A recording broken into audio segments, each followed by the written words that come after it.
আমার বাচ্চার রিপোর্ট 2 দিন সময় লাগবে, ব্লাড কালচারের রিপোর্ট আছে, তাই না? এখন আমি এই বাচ্চার এই কালচারের রিপোর্ট যদি না কমে, তার ইনফেকশনের পরিমাণ না কমে, আমি অন্য কোথাও নিয়ে আবার রেফার করলাম, আবার টানহাইসরা।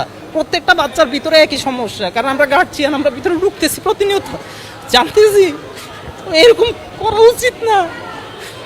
আমার একটা আপাতত কথা এতটুকুর ভিতরে আপনারা স্বাস্থ্য মন্ত্রণালয়ে কথাগুলো পৌঁছান যে এত শর্ট টাইমে এটা সম্ভব না করা। যদি বাচ্চা হতো আজকে, তার অ্যান্টিবায়োটিকের ডোজ চলছে 2 দিন, 3 দিন, 4 দিন, তার যদি 12 ঘন্টার ভিতরে বা কারো 3 বেলা 4 বেলা অ্যান্টিবায়োটিকের ডোজ আছে, এখন এই বাচ্চার যদি অ্যান্টিবায়োটিকের ডোজ 6 ঘন্টার ভিতরে মিসিং হয়, এটা দায়ভার কে নিবে? তার হিস্টোরি ফাইল, তার কেসের জন্য এটা যদি না লিখা দেয় ডাক্তারে, তার অ্যাডমিট কোথাও কোনো হসপিটালে নেবে না। এবং এই অ্যান্টিবায়োটিকের ডোজ যদি বাচ্চা না পায়, তাহলে তার মৃত্যু হতে পারে।